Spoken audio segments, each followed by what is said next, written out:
पिछले वीडियो द्रव्य पार्ट 4 में हमने द्रव्य क्लासिफिकेशन का जो दूसरा भाग था वो देख लिया है। तो लगभग द्रव्य में सिलेबस के अनुसार उतना सफिशिएंट है लास्ट टाइम रिवीजन के लिए। नेक्स्ट हम आते हैं गुण। गुण जो इसका जब हमने देखा था पंच पदार्थ या सप्त पदार्थ, द्रव्य गुण के पंच पदार्थ या सप्त पदार्थों में से एक है गुण। गुण का अपना ही इम्पोर्टेंस है। नेक्स्ट हम देखते हैं गुण की निरुक्ति क्या है। तो गुण आमंत्रणे धातु से गुण शब्द निष्पन्न हुआ है। एक श्लोक है, गुण्यते आमंत्र्यते लोक अन्य नीति गुणा, अर्थात गुण वह गुण है, गुण के द्वारा ही लोग जो क्या होते हैं किसी द्रव्य की ओर आकृष्ट होते हैं। आचार्य प्रियव्रत शर्मा ने भी कहा है कि किसी भी कर्म को करता तो कोई द्रव्य ही है। कोई भी कर्म हम द्रव्य के द्वारा ही करते हैं, बट वह द्रव्य उस कर्म को करने में तब तक सक्षम नहीं होगा जब तक उस कर्म को करने का गुण उस द्रव्य के अंदर ना हो। यह गुण की प्रधानता को दिखाता है। नेक्स्ट हम आते हैं लक्षण और परिभाषा में। परिभाषा में समवायी तो निश्चेष्ट कारणम गुना, यह द्रव्य के साथ समवायी संबंध में स्थिर रहता है तथा यह निश्चेष्ट होता है, चेष्टा रहित होता है। चरक सूत्र चैप्टर 1 श्लोक नंबर 51 में बताया गया है। नेक्स्ट योगेंद्रनाथ सेन ने द्रव्य का एक लक्षण बताते हुए है कि द्रव्य गुण कर्म आश्रय गुणस्तु गुण कर्मावश्रय इति द्रव्य तो भेद। तो द्रव्य और गुण में मतलब विभिन्नता जो बतलाई है कि द्रव्य में क्या होता है गुण और कर्म आश्रित रहते हैं, परंतु गुण में गुण का आश्रय नहीं होता है, यानी कि गुण निर्गुण होता है, बिना गुण के कारण होता है। नेक्स्ट वैशेषिक दर्शन में एक गुण का लक्षण बताया गया है कि द्रव्य आश्रय गुणवान संयोगे विभागे कारणम अनपेक्ष इति गुण लक्षणम, अर्थात जो गुण है वो द्रव्य में आश्रित होता है परंतु संयोग और विभाग में अकारण और अनपेक्ष होता है। यह भी एक गुण का लक्षण ही है। एक चीज़ और हम देखेंगे यहाँ पे, नागार्जुन द्वारा बताया गया है कि जैसे पंचाश्रय लक्षण द्रव्य होता है जिसमें 5 रस गुण वीर्य विपाक आदि आश्रित होते हैं, उसे हम एक वर्ड में क्या कहते हैं द्रव्य कहते हैं। परिणाम लक्षण विपाक, यानी परिणाम के बाद जो क्रिया होती है, रस आदि के परिणाम में जो क्रिया होती है उसे हम क्या कहते हैं विपाक। कर्म लक्षणम वीर्य, कर्म का जो लक्षण है कर्म किसके द्वारा होता है, वीर्य के द्वारा होता है। परंतु गुण के साथ ऐसा कुछ सिंपल सा सिंगल एग्जाम्पल नहीं है जिसे कि हम कह सकें यही गुण है, क्योंकि गुण में बहुत सारी विविधताएं पाई जाती है या बहुत सारे विभिन्नताएं पाई जाती है। इसी को दिखाते हुए नागार्जुन ने कहा विश्व लक्षण गुणा, मतलब बहुत गुणों की विविधताओं के कारण इसे हम क्या कहते हैं अनेक मतलब गुण कहते हैं। जिस द्रव्य में विभिन्न प्रकार के लक्षण दिखाई पड़ते हैं, अनेक विविध लक्षण दिखाई पड़ते हैं, उसे हम गुण कहते हैं। यहाँ पे एक चीज़ दे सकते हैं, जैसे हम किसी पदार्थ को अगर नहीं पहचानते हैं, किसी द्रव्य को नहीं पहचानते हैं, तो वहाँ पे हो सकता है 5 द्रव्य रखा है, उसमें हम 4 को पहचानते हैं, 1 को नहीं पहचानते। हमें कोई कहा जाए कि ये द्रव्य लेके आओ और हमें 4 की पहचान है, तो जिसे हम नहीं पहचानते हैं उसके आधार पर उसको हम ले सकते हैं। तो चूँकि गुण का कुछ स्पेसिफिक लक्षण नहीं है या फिर बहुत तरह के लक्षण है जिसे हम एक तरह समावेश नहीं करते हैं, तो फिर यही जो इसका क्वालिटी है इसका क्या हो जाता है लक्षण बन जाता है। इसलिए नागार्जुन ने विश्व लक्षण गुणा कहा है कि बहुत लक्षण या फिर किसी लक्षण का ना होना ही गुण का लक्षण है।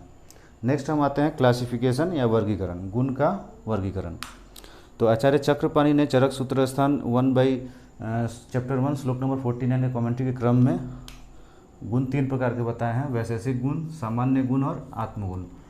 वैशेषिक गुण को हम लोग विशिष्ट गुण भी कहते हैं। विशिष्ट गुण कहने का कारण ये है कि वैशेषिक गुण है क्या क्या, शब्द, स्पर्श, रूप, रस और गंध, ये एक्चुअली में जो हमारे महाभूत हैं उनके विशिष्ट गुण होते हैं, अतः वैशेषिक गुण को हम विशिष्ट गुण की संज्ञा भी देते हैं। दूसरा है सामान्य गुण। इसे सामान्य गुण के अंतर्गत हम 2 चीज़ों का अध्ययन, 2 गुण देखते हैं। सामान्य गुण के अंदर है गुरुवादी गुण और परादी गुण। गुरुवादी और परादी गुण, गुरुवादी क्या है और परादी क्या है। गुरुवादी गुण और परादी गुण का आगे हम इसको देखेंगे कि कितने गुरुवादी हैं और कितने परादी गुण हैं। पहले देख लेते हैं गुरुवादी किसे कहते हैं। गुरुवादी गुण का एक दूसरा नाम है शारीरिक गुण।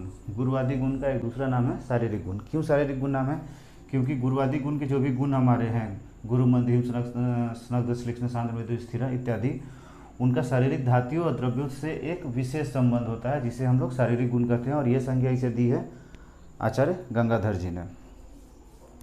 परादी गुण के अंतर्गत में आते हैं पर, अपर, युक्ति, संख्या, संयोग। नेक्स्ट वीडियो में हम इसके बारे में डिटेल्स में स्टडी करेंगे। नेक्स्ट गुरुवादी और परादी गुण तो हो गया। एक यहाँ पे पॉइंट देखना है कि सामान्य और विशेष गुण का जो संबंध होता है वो किससे होता है, भौतिक जगत से होता है। सामान्य और विशेष गुण का संबंध भौतिक जगत से होता है, अतः इसे हम लोग भौतिक गुण की संज्ञा देते हैं। नेक्स्ट है आत्मगुण। आत्मगुण का दूसरा नाम आध्यात्मिक गुण है, क्योंकि इसका संबंध क्या है, आत्मिक जगत से संबंध होने के कारण इसे हम आत्मिक गुण की संज्ञा देते हैं। नेक्स्ट आते हैं गुणों की संख्या। गुणों की संख्या कितनी है? तो सबसे पहले वैशेषिक गुण। तो वैशेषिक गुण भूत आदि की विशिष्ट गुण है, तो इनकी संख्या 5 है, जो कि हैं शब्द, स्पर्श, रूप, रस और गंध।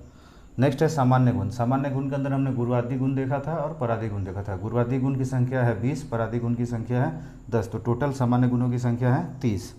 और अंतिम है आत्मगुण। आत्मगुण की संख्या है 6। आत्मगुण क्या क्या है?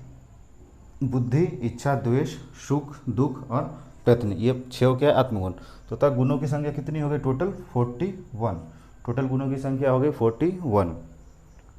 इसमें एक इम्पोर्टेंट पॉइंट है, आचार्य योगेंद्र नाथ सेन ने क्या किया था कि आत्मगुणों में मन को एक्स्ट्रा ऐड कर दिया। आत्मगुणों में मन को एक्स्ट्रा ऐड कर दिया, जिसे आत्मगुण की संख्या हो गई है 7। और उनके योगेंद्र नाथ सेन के अनुसार टोटल गुणों की संख्या कितनी हो गई है?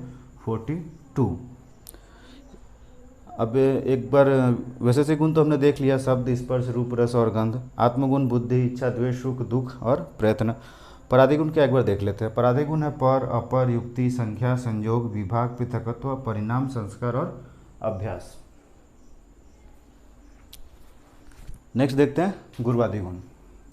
गुरुवादी गुण में अष्टांग हृदय का ये श्लोक काफ़ी इजी भी है याद करने में और छोटा भी है, उसको एक बार देख लेते हैं। गुरु मंद हिम स्निग्ध सलक्षण सांद्र मृदु स्थिरा गुना ससूक्ष्म विशदा विशंति सविपर्या। यहाँ पे 10 गुणों का गुण दिए गए हैं और बताया गया है कि इस गुण के अपोजिट जो गुण है, तो 10 + 10 टोटल मिला के कितने हो जाएंगे? 20 हो जाएंगे। आचार्य चरक ने भी मोर और लेस इन्हीं गुणों का वर्णन किया है। कुछ थोड़ा बहुत नाम में अलग हो सकते हैं, बट मोर और लेस वही गुण है। तो कौन कौन से गुण हो गए यहाँ पे हम देख लेते हैं कि गुण कौन कौन से हो जाते हैं। गुरु लघु शीत उष्ण, गुरु लघु शीत उष्ण स्निग्ध खर मंद तीक्ष्ण स्थिर सर मृदु कठिन विशद पिछिल श्लक्ष्ण शर स्थूल सूक्ष्म सांद्र और द्रव्य। ये सारे हो गए गुरुवादी गुण। नेक्स्ट नागार्जुन का अगर हम देखें वर्णन, पहले सुश्रुत वाला देख लेते हैं। सॉरी, नागार्जुन का ही बेटर रहेगा। नागार्जुन ने क्या किया है, गुणों की संख्या 20 बताई है और उसने उसे 2 भागों में अलग कर दिया। जैसे शीत उष्ण स्निग्ध रुक्ष विशद पिछिल गुरु लघु मृदु तीक्ष्ण, जो ये जो 10 है इनको कर्मण्य गुण की संख्या दी है। इनको क्या संज्ञा दी है? कर्मण्य गुण।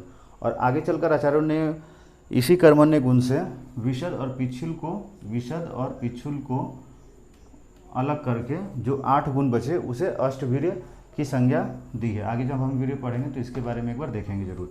तो नागार्जुन ने क्या किया है, गुरुवादी गुणों की संख्या 20 बताई है, 2 भागों में विभक्त कर दिया है। एक में रखा है कर्मण्य गुण को और एक में अदर 10 को रखा हुआ है।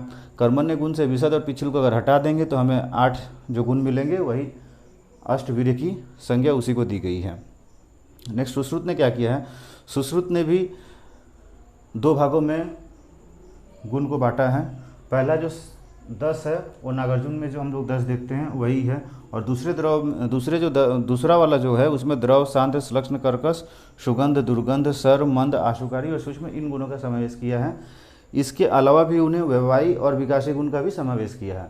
तो इस तरह हम देखते हैं कि सुश्रुत के वर्णन में गुणों की संख्या 20 से अधिक हो जाती है। सुश्रुत के वर्णन में गुणों की संख्या 20 से अधिक हो जाती है। और फिर हम भाव प्रकाश में जब देखते हैं तो भाव प्रकाश के वर्णन में भी थोड़ी बहुत विभिन्नता दिखाई देती है। बट यहाँ पे एक चीज़ ध्यान देने लायक है कि चरक से शुरू करते हुए भाव प्रकाश आदि तक जैसे जैसे ये क्रम बढ़ता है, कुछ नए गुणों का समावेश हुआ है, पुराने गुण हटा दिए गए हैं, तथा कुछ ऐसा भी हुआ है कि कुछ गुणों का जो क्रम है शीत उष्ण स्निग्ध रुक्ष, इसमें भी पेयर में भी परिवर्तन कर दिया गया है। तो वो सारे चीज़ें समय के साथ साथ बदलती गई हैं। तो अब यहाँ पे क्वेश्चन आता है कि और कुछ नए गुण का भी समावेश हो गया है, जैसे व्यवहारी विकासी आदि जो हैं ये नए गुण सुश्रुत द्वारा बताए गए। उस प्रकार भाव प्रकाश द्वारा कुछ आचार्यों द्वारा गंध सुगंध दुर्गंध ये सारे नए नए गुण बताए गए हैं। तो ओवरऑल हम देखते हैं कि गुणों की संख्या क्या है, गुरुवादी गुणों की संख्या 20 से अधिक हो जाती है अगर सबको इकट्ठा किया जाए तो इसके लिए 2 थ्योरी हैं। पहला थ्योरी क्या है, नियत संख्यावाद, और दूसरा है अनियत संख्यावाद। नियत संख्यावाद क्या मानते हैं, नियत संख्यावाद वाले गुणों की संख्या को गुरुवादी गुणों की संख्या को कितने मानते हैं, 20 ही मानते हैं, ना 20 से ज़्यादा ना 20 से कम। ये जो एक्स्ट्रा गुण होते हैं उनका क्या करते हैं, ये एक्स्ट्रा गुण को या तो प्रक्षिप्त मानते हैं या फिर जो 20 गुण है उसी में उसको इंक्लूड कर लेते हैं।